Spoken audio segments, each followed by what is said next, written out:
America और Israel की Iran पर जारहियत अब असर दिखा रही है।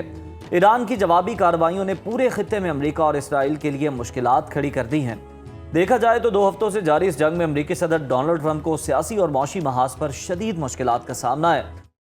तालिबात के स्कूल पर हमले के खिलाफ डोनाल्ड ट्रंप से अमेरिका में जवाब मांगा जा रहा है। वहीं इराक में अमरीकी टैंकर तैयारे का गिरना बहुत से खदशात को जन्म ले रहा और ताज़ा तरीन इतलात ये भी आ रही हैं कि अल-कुद्स की रैली पर तेहरान में हमला किया गया है और उस रैली को निशाना बनाया गया है। और इससे भी ज़्यादा तशवीशनाक बात ईरानी सुप्रीम लीडर मुश्तबा खामनेई का वो पहला पैगाम है जिसने वाज़े कर दिया कि अब समझौता नहीं हिसाब होगा, आबनाए हुर्मस की बंदिश भी रहेगी। और ईरान ने अमेरिका को वाज़े पैगाम दिया है कि अगर हमले बढ़े तो पूरा खित्ता अंधेरे में डूब जाएगा। ईरान ने खित्ते से अमरीकी अड्डे बंद करने का मुतालिबा भी किया है।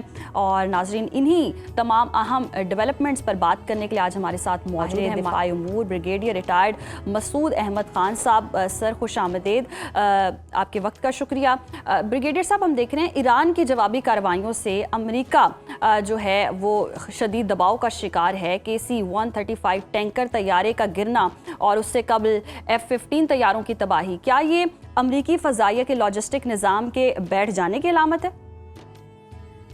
जी बहुत शुक्रिया। देखें, मेरा ख्याल में जिस तरह डेवलपमेंट्स हो रही हैं और या सेटबैक्स हैं कि पहले देखें पिछले हफ्ते में हमने देखा F-15 इन पे गिरे और इसके बाद ये रीफुएलिंग का जहाज और इतना बड़ा जहाज और जिस तरीके से गिरा है वेस्टर्न इराक में, तो इसके अभी तो खैर जो अभी आप स्टोरीज बनाते रहे हैं, लोग इसको कवर अप कर रहे हैं। कोई कुछ इराकी मलेशिया क्लेम कर रहे हैं कि हमने गिराया है, अमेरिकन कह रहे हैं कि टेक्निकल फॉल्ट है, इन्वेस्टिगेट कर रहे हैं। तो बड़े सीरियस सेटबैक हैं। और खित्ते के अंदर भी देखें कि गल्फ के अंदर जो वाक़यात हुए हैं, जिस तरह ईरान दोबारा री एमर्ज कर गया है, स्ट्रेंथन पोजीशन है, स्पेशली जो उनके स्पिरिचुअल या सुप्रीम लीडर मुश्तबा खामनेई का जो एड्रेस था और स्पेशली जो मैसेज उनका आया है, that has strengthen the resolve of Iranian forces और ईरानियन अवाम का।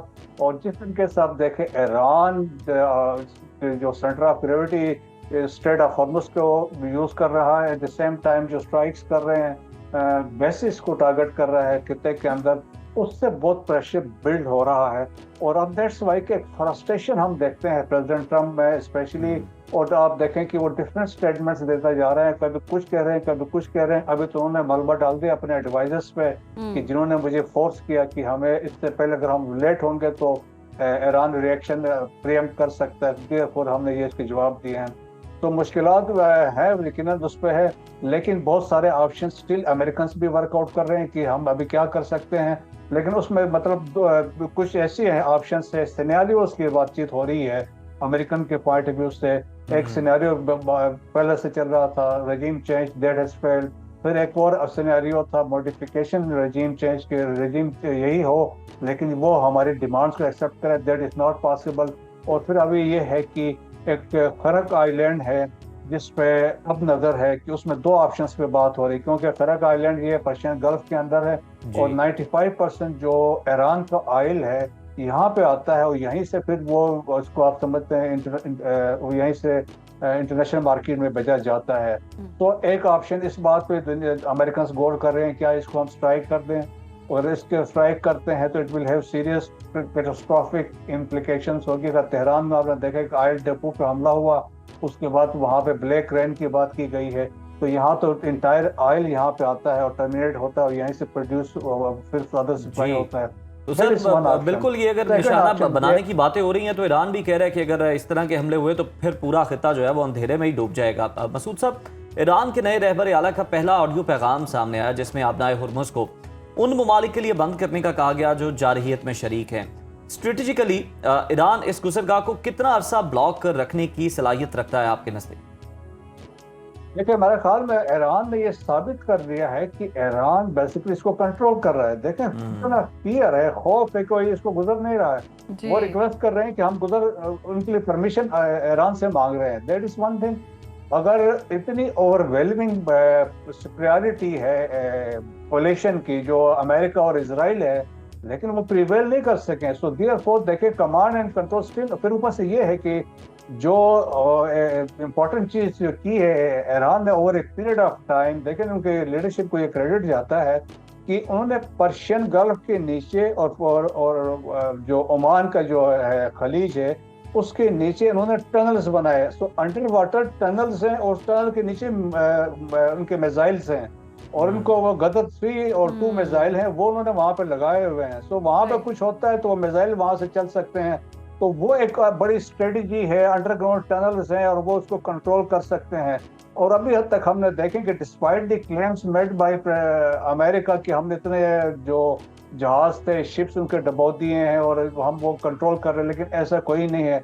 स्टिल देखे पर्शियन गल्फ है। अब्बास इराक़ची ने कहा था कि हमारे पास ये कैपेबिलिटीज है, we can sustain this conflict या वार है फॉर 6 मंथ।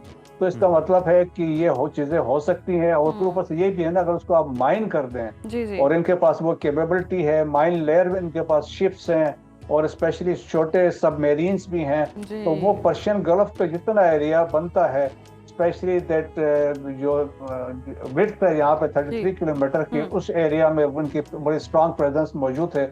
सो वो प्रीवेल कर सकते हैं। दैट्स वाई देखें कि this is a sort of economic warfare जो ईरान लड़ रहा है। देखें कि दुनिया सारी को उन्होंने मुश्किल में डाल दिया है। बिल्कुल ऐसे ही है ब्रिगेडियर साहब, सारी दुनिया को मुश्किल में डाल दिया है, प्रेशर भी बिल्ड हो गया है। मुश्तबा खामनाई ने अपने पहले ही पैगाम में अमरीकी अड्डों की बंदिश का भी मुतालबा किया है। कि आप समझते हैं कि ईरान के खिलाफ अमरीका और इसराइल की जारहियत अब तवील मुद्दती जंग की तरफ बढ़ रही है? देखें, एक तो बड़ी इंपॉर्टेंट बात है, अभी देखें कि अब रियलाइजेशन जो गल्फ कंट्रीज में आ रही है कि आप बेसिस तो वहां पे हैं, लेकिन बेसिस का फायदा उनको क्या हुआ, अब ये सवाल उठ रहा है। आप देखें कि सारी प्रायोरिटी उनके बकौल वो कहते हैं इसराइल को जा रही है, इंटरसेप्टर इसराइल के पास है, प्रायोरिटी सारी इसराइल के पास है, इधर हमले हो रहे, इनके अपने प्रोटेक्शन के लिए इनके पास कुछ नहीं है।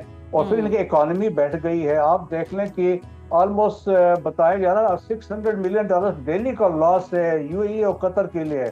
और जो एक इम्पैक्ट था ग्लीमिंग सिटीज ऑफ गल्फ था, वो सारे बैठ गए, दुबई बैठ गया है। दे विल टेक डिकेड्स वहां से वापस आने में। तो देखें कि जंग जारी लंबी हो सकती है, लेकिन मसला होगा ट्रम्प के लिए। ट्रम्प तो चाह रहा है कि मेरे लिए कोई सेफ एग्जिट हो, कोई बेल आउट हो। That's why he spoke to Vladimir Putin से उन्होंने बात की है। लेकिन पुतिन साहब यकीनन वो बहुत खुश हो रहे होंगे कि उन्हें अपना बदला जो यूक्रेन में उनके साथ हो रहा था इधर उतार रहे हैं, तो वो यकीनन वो मुश्किलात में है। फिर मिड टर्म इलेक्शंस आ रहे हैं। अब अमेरिका के अंदर देखें 60% प्लस डिसअप्रूवल है इस जंग के लिए। और अब वो पूछ रहे हैं कि आपने किसकी जंग लड़ी है और आपने क्या अचीव किया है। इतने फ्रस्ट्रेशन है। तो दैट्स व्हाई ट्रम्प के अंदर लगा कि मैं 30 मिनट में जंग को खत्म कर सकता हूँ, I can take them out. वो डेस्परेशन उनकी जाहिर करती है कि वो इस हद तक वो इस पे आए हैं। तो मेरे ख्याल में ट्रम्प के लिए बहुत मुश्किलात है, वो अभी वहाँ से निकलना चाहेंगे। फिर ऊपर से डोमेस्टिक प्रेशर भी है, ईरान का प्रेशर बिल्ड हुआ है, फिर साथ ही इम्पोर्टेंट है गल्फ कंट्रीज का प्रेशर है। क्योंकि अब गल्फ कंट्रीज फ्यूचर में आप देखेंगे there will be new realignment होगी गल्फ कंट्रीज में। इंस्टेड ऑफ अमेरिका वो यकीनन रशिया की तरफ जाएंगे, चाइना की तरफ जाएंगे और पाकिस्तान की तरफ आएंगे। बिल्कुल नई सफबंदी जो है वो भी नजर आ रही है वाज़े तौर पर। मसूद साहब, ईरान जंग को 2 हफ्ते हो गए हैं। हर गुजरता दिन ईरान की कामयाबी और अमेरिका और इसराइल के नुकसान का बायस बन रहा है। जंग के पहले हफ्ते में हमने देखा ट्रंप इंतजामिया ने $11 अरब से जायद खर्च कर दिए। क्या अमेरिका एक बार फिर अफगानिस्तान जैसी तवील और महंगी दलदल में फंसता हुआ नजर आ रहा है? देखिए, हंस तो रहा है। दैट्स यही ख्वाहिश तो इसराइल की है। वो इसराइली की जंग लड़ रहे थे, इसराइली को प्रोटेक्ट कर रहे थे, इसराइली की हेजमनी को एस्टेब्लिश करना चाह रहे थे, जो थ्रेट ईरान से उसको खत्म करना चाह रहे थे। अब फंस गए हैं। अब उनके पास ऑप्शन, इसको जितना प्रोलॉन्ग करते हैं उनके लिए मसाइल होंगे। यकीनन उनकी कोशिश है कि या तो 31 मार्च से चाइना के विजिट से पहले पहले कोई सेटलमेंट हो जाए या फिर कोई उसके बाद हो जाए। लेकिन मैं भी 2-3 वीक्स में चीजें वो सेटल करना चाहेंगे।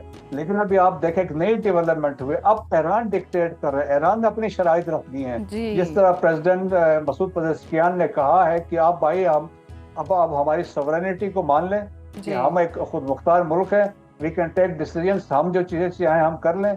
सेकंड, उन्होंने ये भी कहा है कि जो नुकसानात हुए जंग में उसके कंपनसेशन दें। और फिर उन्होंने कहा एक गारंटीज भी दें कि कि हमारी सॉवरेनिटी या फ्यूचर में इस तरह की कोई जंग हम पे मुसलत नहीं की जाएगी। तो चीजें अब यहाँ ईरान की तरफ से आ रही, पहले अमेरिका डिक्टेट करवा रहा था, अब ईरान कर रहा है। क्योंकि देखें कि जब आप मुनज़्ज़म हो, दैट्स वाई हम कहते हैं ना पाकिस्तान के अंदर भी कि आपकी अगर आर्मी मजबूत हो और आपका एक रिजॉल्व हो तो आपको कोई शिकस्त नहीं दे सकता। यही ईरान में है। देखें वहाँ लीडरशिप अच्छी रही और इसके बाद जो उनका फौज है और मुनज़्ज़म रही है और जिस तरह उन्होंने रिस्पॉन्ड किया है। बिल्कुल ब्रिगेडियर साहब, ईरानी कौम डटी रही, ईरान डटा रहा, तभी तो शिकस्त नहीं दे सक रहा कोई भी उसे। ब्राउन यूनिवर्सिटी की रिपोर्ट के मुताबिक अमेरिका $1 ट्रिलियन सूद में दे रहा है। क्या मौजूदा मौशी हालात में अमेरिका ईरान के खिलाफ तवील मुद्दती जंग का मुतहम्मिल हो सकता है? बिल्कुल नहीं। देखें $40 ट्रिलियन का डेट है अमेरिका का, और ऊपर से देखें कि नई जो डेवलपमेंट भी है गल्फ कंट्रीज ने, अगर आपको याद हो पिछले विजिट पे जब ट्रम्प गए थे उन्होंने $2 ट्रिलियन की इन्वेस्टमेंट की बात की थी। अब दे आर रिव्यूइंग जो इन्वेस्टमेंट उन्होंने अमेरिका में करनी थी उससे भी वो पीछे हट रहे हैं क्योंकि उनका अपनी जो सॉवरेनिटी स्टेक पे आ गई है। तो मेरे ख्याल में अमेरिका की बहुत मुश्किलात पैदा हुई है ट्रम्प के लिए, क्योंकि अब वो ट्रम्प जिस तरीके से वो मलबा अपने एडवाइजर्स पे डाल रहा है, अब ये इकोनॉमी भी मुश्किलात उनका पेश आ रही है। स्पेशली आप देखें इवन जो म्यूनिशंस हैं और जो इवन पेट्रियट मिसाइल्स हैं वो उनकी प्रोडक्शन जो है 620 साल में ये प्रोड्यूस करते हैं, वो इधर खर्च हो गए हैं। अब उनको दोबारा प्रोडक्शन करने में टाइम लगेगा, तो बहुत सारी मुश्किलात है। तो मेरे ख्याल में अभी अमेरिका की इकोनॉमी के लिए भी बहुत सवाल उठ रहे हैं। अच्छा ब्रिगेडियर साहब, ईरान खित्ते में उन तमाम अमरीकी फौजी तनसीबात को मुसलसल निशाना बनाता चला जा रहा है जो ईरान के खिलाफ इस्तेमाल हो रही हैं। तुर्की में अमरीकी पैट्रियट सिस्टम नस्ब है, तो क्या तुर्की अब इन ईरानी मिसाइलों का बराह रास्त हदफ बन सकता है या इस मामले पर कोई सेटलमेंट मौजूद है? एक तो पहले बात यह है कि Türkiye is part of NATO, वहां से वो अगर कुछ हो तो वो नेटो को एक्शन में आना पड़ता है। लेकिन आपने देखा रिसेंटली मसूद पेज़ेश्कियान की रजब से बात हुई है और उन्होंने इस बात का कहा कि जो वहां पे मिसाइल गया है इन्होंने नहीं किया। So there is a third force, तो यकीनन मोसाद वाले हैं ये ऐसा कर रहे हैं। इवन जगह कि जो फायर हुआ था मिसाइल जो ड्रोन्स वगैरह टुवर्ड्स सऊदी अरब, वो भी आए थे ईस्ट की तरफ से आए। तो ईस्ट तो इजरायली ईस्ट में है, ईरान वेस्ट में है, तो दरमियान में एक ऐसी फोर्स है जो चाह रही है कि अरब्स को इसमें ड्रैग करे। अभी तक देखें कि अरब ममालिक इसमें शामिल नहीं हुए हैं, वो अपने दिफा कर रहे हैं और साथ ही इनकी ख्वाहिश है। जिस तरह आप देखें कि जो सेनेटर लेंसी ग्राम है उन्होंने कहा कि सऊदी से अभी तक इस जंग में क्यों नहीं आए हैं, बाकी ममालिक क्यों नहीं आए। तो इनकी ख्वाहिश है, इसराइल की भी ख्वाहिश है, इनको ड्रैग करें ताकि अरबों का नुकसान हो, मुस्लिम उम्मत डिवाइड हो। तो देयरफॉर मेरे ख्याल में इम्पोर्टेंट थी। अगर आप देखें कि फील्ड मार्शल आसिम मुनीर का रिसेंट विजिट सऊदी अरब का, या पहले वो गए वहां जाकर डिफेंस मिनिस्टर से मिल के आए, उसके बाद हमने देखें कि प्रेसिडेंट मसूद पेज़ेश्कियान का एक स्टेटमेंट आया और वो बड़ा बेहतरीन किस्म का था कि खित्ते में अमन के पॉइंट ऑफ व्यू से उन्होंने एक बयान दिया था। और फिर कल जो प्राइम मिनिस्टर गए, फिर फील्ड मार्शल भी वहां पे गए थे और खित्ते के इस्तेहकाम के लिए और अमन के लिए और पाकिस्तान का बड़ा कलीदी किरदार है प्राइम मिनिस्टर। बिल्कुल ब्रिगेडियर साहब, ऐसे ही है, पाकिस्तान का बड़ा कलीदी किरदार है खित्ते में अमन के लिए। मुलाकातें भी हो रही हैं।